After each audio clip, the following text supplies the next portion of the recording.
Racikan Berita 1.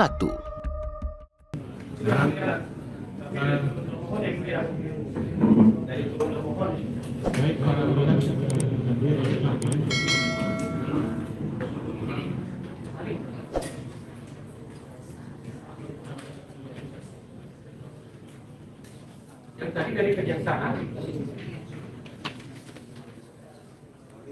dari turut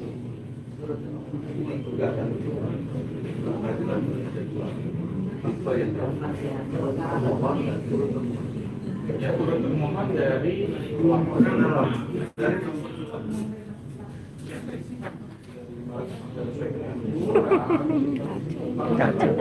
Nggak ada dong, nggak ada dalam, nggak ada itu dong.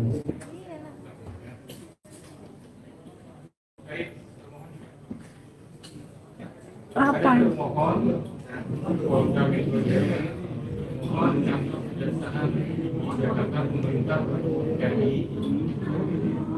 Ini ya, maaf tadi saya sebutkan termohon 1, termohon 2, mungkin itu menjadi salah paham. Yang ada termohon dan turut termohon. Ya, termohon dan turut termohon itu adalah yang disebutkan Kayaknya dianggap perdata aja. sampai dia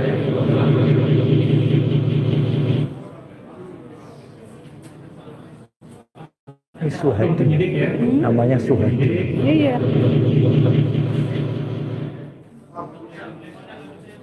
Dia sudah menyerahkan surat kuasa.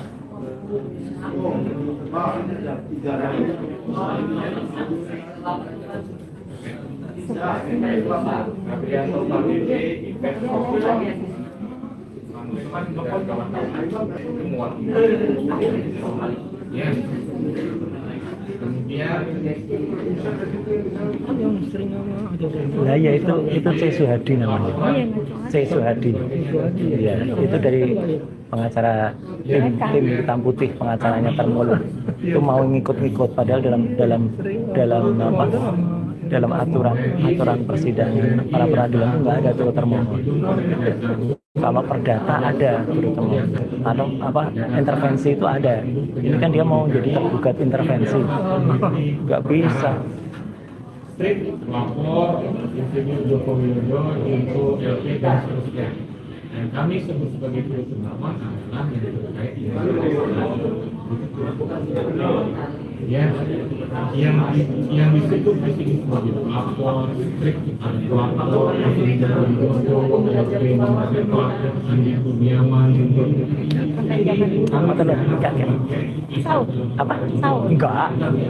Enggak hobi permen lah ya. Tapi dia nggak manis asam. Enggak apa-apa.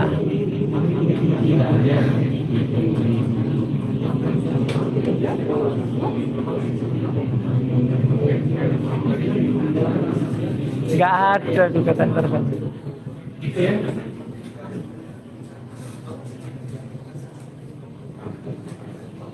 Enggak ada. Dia ngaco emang dia. Emang orang ini ngaco, C. Suhadi namanya. Dari awal udah ngaco dia mas.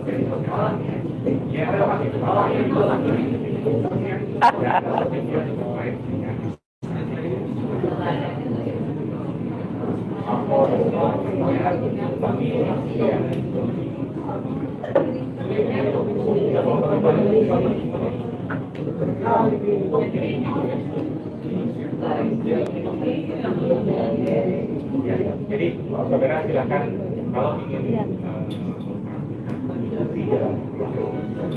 ikuti jalannya dari awal.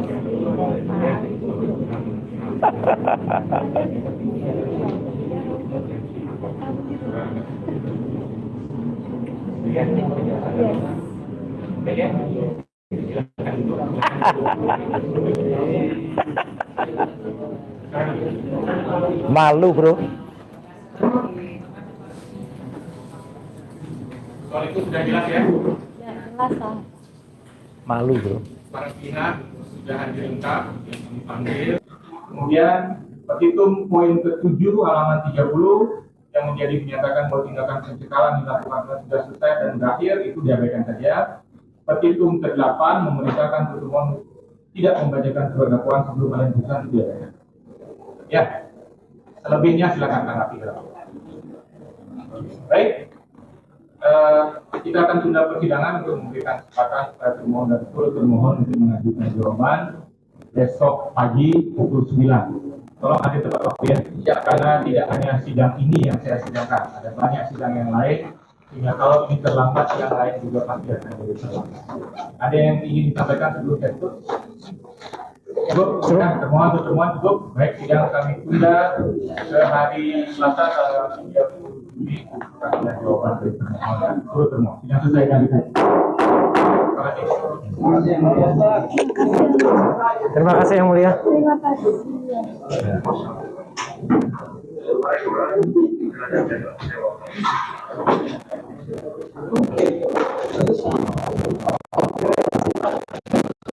Mantap. Terima kasih. Apa? Iya. Jadi dasi. Terima kasih. Coba nanti dasi model baru. Terbaru. Malah lupa belum salaman sama Mbak Ayah tadi di samping itu. Sampai itu saya nanti sini beliau kan Siap. Ayah ya. Berarti kita tulis surat ke Polda Metro, klarifikasi saya untuk respon harusnya besok. Oke, sebaiknya kita minta ditunda pembahasan ini. bisa Saya ini prioritas. bisa Ya. tapi bukan saya yang nganter.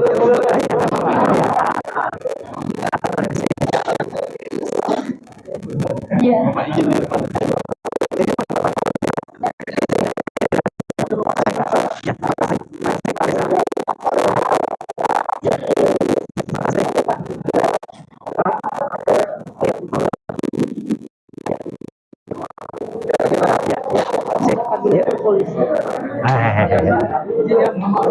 Ya. Aja terima kasih. Yuk, terima kasih ya. Mas Roy, Terima kasih. Mas Abang, kamera di belakang. Teman-teman, ini ada kamera juga di belakang, jadi mohon maaf yang di depan, handphonenya jangan terlalu. Mengganggu nggak? Kenapa? Masih kena nggak? Ya, masih ada mungkin. Ya. Biar enak lah. Betul. Assalamualaikum warahmatullahi wabarakatuh. Ya, pertama-tama kita aturkan terima kasih dan rasa syukur kita kepada Tuhan Yang Maha Kuasa, Allah Subhanahu wa taala yang telah mengizinkan kita semua ya menjalankan sidang pra peradilan yang pertama ini alhamdulillah dengan lancar dan tanpa kurang suatu apa.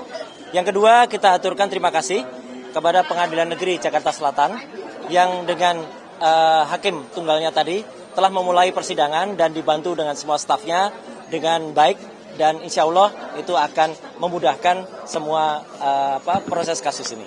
Kemudian selanjutnya kami juga mengaturkan terima kasih dan apresiasi sebesar-besarnya kepada termohon ya dalam hal ini Polda Metro Jaya yang diwakili kuasa hukumnya yang telah hadir dan kemudian mendengarkan dengan sangat baik dan kemudian juga bersedia untuk menjalankan agenda sidang sesuai dengan apa yang tadi telah dibacakan oleh Hakim Tunggal, yaitu besok pagi Polda Metro Jaya harus menyampaikan jawabannya.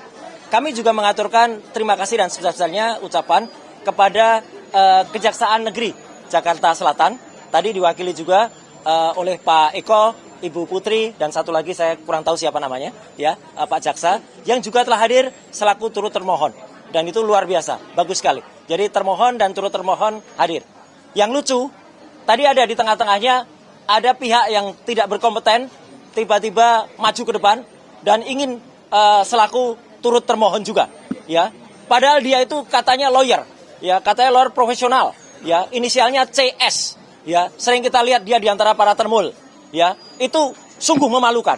Ya, tiba-tiba mau ikut serta sebagai turut termohon. Itu nggak ada sejelek-jeleknya, sependek-pendeknya pengetahuan saya di dalam belajar ini ya dalam ilmu hukum ya. Yang namanya pihak yang mengajukan diri intervensi itu hanya ada di perdata ya. Tidak ada di dalam ini namanya apa? Pra peradilan itu tidak ada. Belajar di mana itu saudara CS itu? Ya gitu. Yang kemudian saya sudah lihat sering sekali berkuar-kuar dengan di samping para termul itu ya. Gitu. Jadi itu yang terjadi. Jadi ada pihak yang kita apresiasi dan ada pihak yang kita permalukannya. Sayang saya tidak menggunakan kaos yang biasanya tertulis malu bro. Kalau ada saya buka kaosnya, saya tuliskan itu malu bro kayak gitu tuh ya. Udah katanya belajar selaku kuasa hukum merah putih ya. Merah putih biru hitam itu namanya. Ya nggak jelas itu. Dan tadi intinya sudah dilakukan pembacaan apa yang kita harapkan nanti secara detail ya. Kemudian apa yang kita lakukan petitum positanya juga nanti akan disampaikan oleh kuasa hukum saya ya. Ada Pak Refli Harun, ada juga Pak Gafur Sangadi dan juga tadi beberapa yang ada dan kita sudah sampaikan apa yang kita mohonkan di dalam pra peradilan ini. Intinya adalah tentang tindakan penangkapan, kemudian upaya penahanan yang tidak sesuai dengan hukum yang ada. Tadi secara detail disampaikan, tidak adanya izin dari RT RW, tidak adanya pemberitaan atau penetapan dari pengadilan, kemudian dilakukan dengan tidak sesuai dengan KUHP yang baru ya, kemudian tidak juga dilakukan sesuai dengan peraturan perundang-undangan yang berlaku. Jadi alhamdulillah tadi juga Hakim Tunggal mengatakan proses ini akan berlangsung dengan cepat ya, insya Allah akan berlangsung selama 7 hari kalender ya. 7 hari kerja, 7 hari kerja, sehingga besok akan langsung dinyatakan jawaban dari Polda. Kemudian juga kalau ada replik, besok juga akan kita sampaikan, duplik besok juga akan kita sampaikan. Selanjutnya proses akan berlangsung dan insya Allah putusannya, insya Allah ya, kalau saya tidak salah tadi mohon dikoreksi, tanggal 7 Juli. Tanggal 7 Juli tahun 2026. Kami mohon kepada masyarakat, intinya begini, sebelum ada pertanyaan, kenapa saya mengajukan ini? Kami mengajukan ini bukan hanya untuk kami pribadi. Kami mengajukan ini untuk seluruh rakyat Indonesia. Agar kesewenang-wenangan dan kebrutalan yang terjadi pada saat penangkapan, penahanan itu tidak terulang lagi. Kalaupun ada, ini yang terakhir yang saya alami. Ya, seorang yang hanya kemudian dituduh melakukan pencemaran nama baik dan juga kemudian fitnah, dan itu pun belum terbukti, ya sudah dilakukan upaya penangkapan yang brutal. Penangkapan yang luar biasa jahat ya, penangkapan yang tidak sesuai dengan undang-undang yang ada. Jadi itu yang inti yang saya sampaikan. Mohon maaf saya secara detail hukum mungkin nanti akan disampaikan oleh kuasa hukum saya dan nanti setelah kuasa hukum nanti kesimpulannya saya ingin memberikan satu pesan. Silakan Pak Gafur dulu. Silakan. Ya sudah di depan. Ya. Terima kasih Mas Roy, Bang Refli izin. Ya. Jadi perlu kami update sedikit bahwa permohonan pra peradilan telah disampaikan secara terbuka dan sah di hadapan Hakim Tunggal, di hadapan termohon Polda Metro Jaya dan turut termohon adalah pihak dari Kejaksaan. Dan kejaksaannya adalah Kejaksaan Tinggi DKI Jakarta dan Kejaksaan Negeri Jakarta Selatan. Kami dengan membacakan permohonan pra peradilan tadi, maka terjawablah sudah bahwa ada desas-desus kami menarik Bapak Presiden Prabowo, pemerintah Republik Indonesia, ternyata itu tidak tepat. Ya, itu tidak sesuai dengan yang sebenarnya terjadi dalam persidangan pra peradilan. Kemudian yang kedua, alasan-alasan permohonan saya kira nanti bisa dijelaskan lebih komprehensif oleh Bang Refli.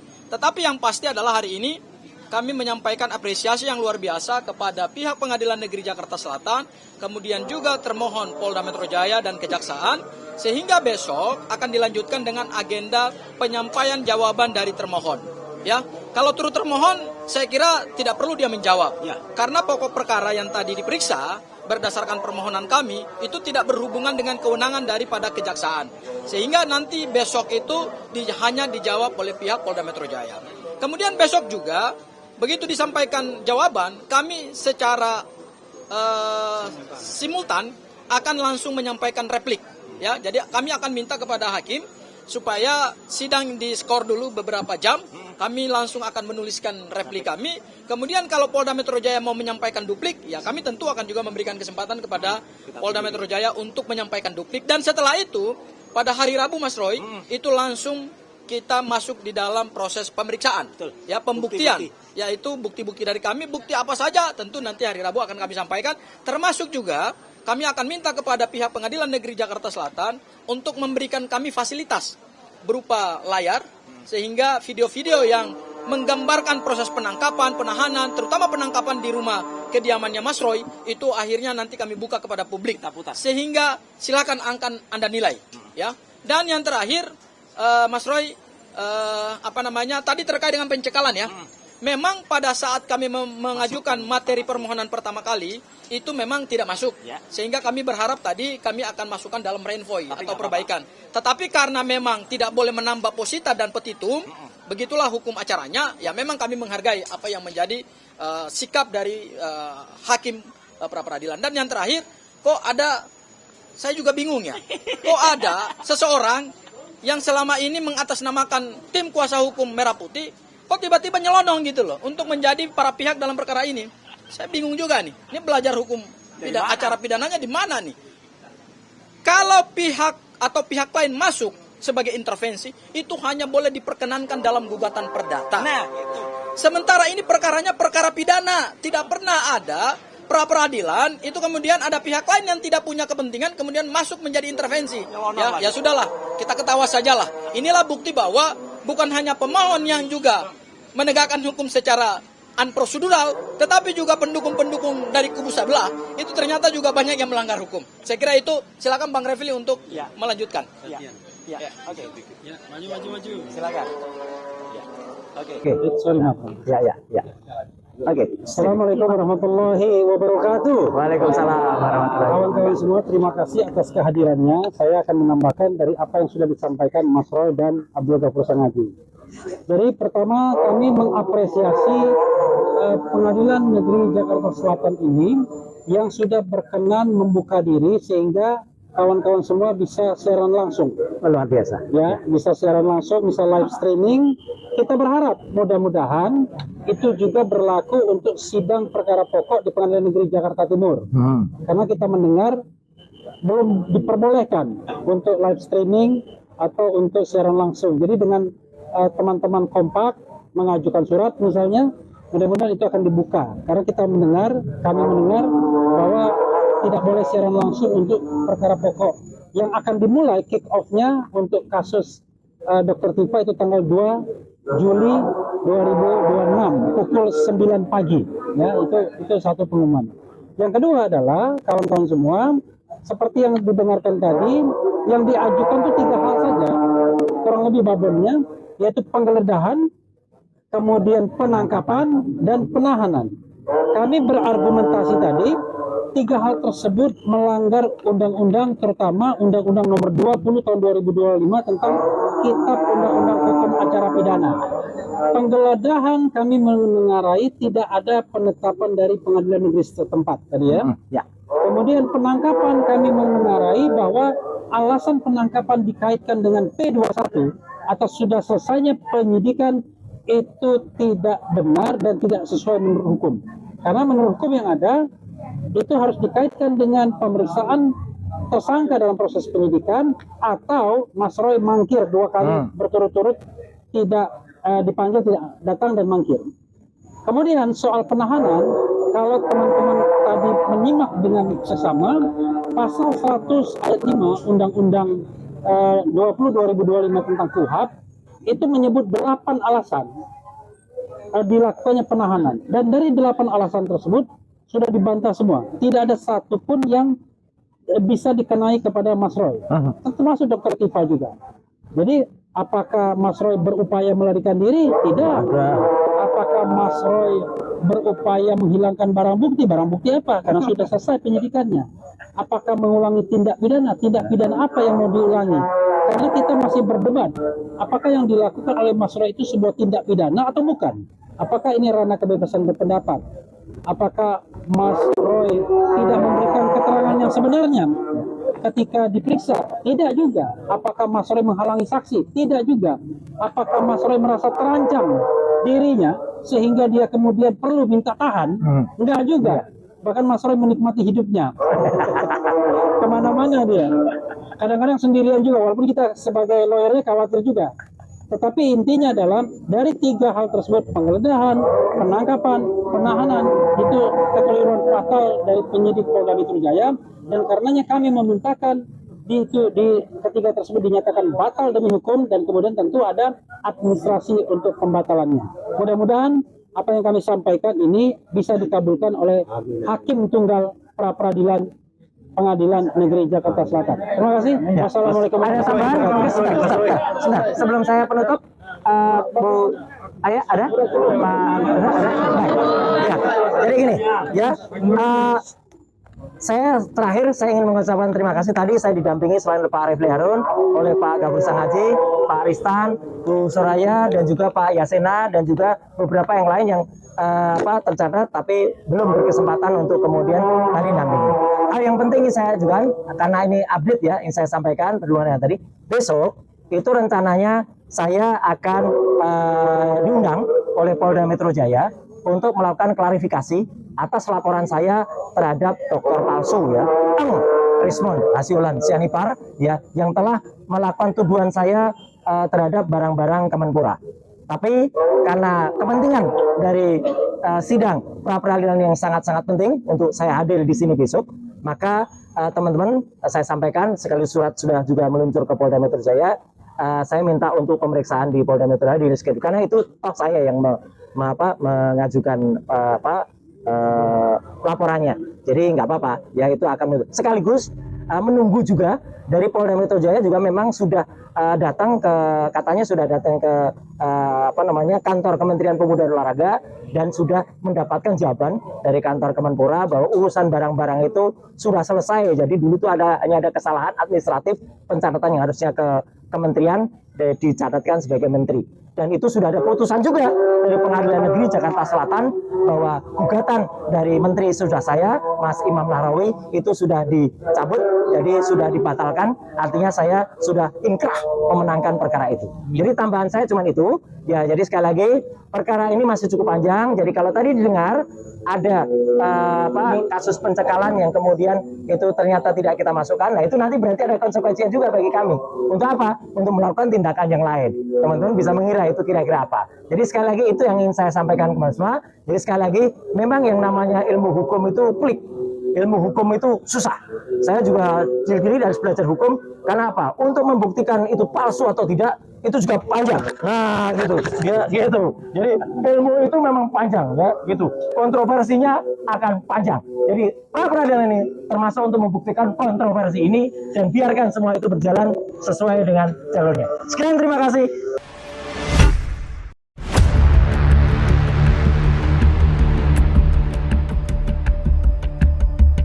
Racikan Berita 1.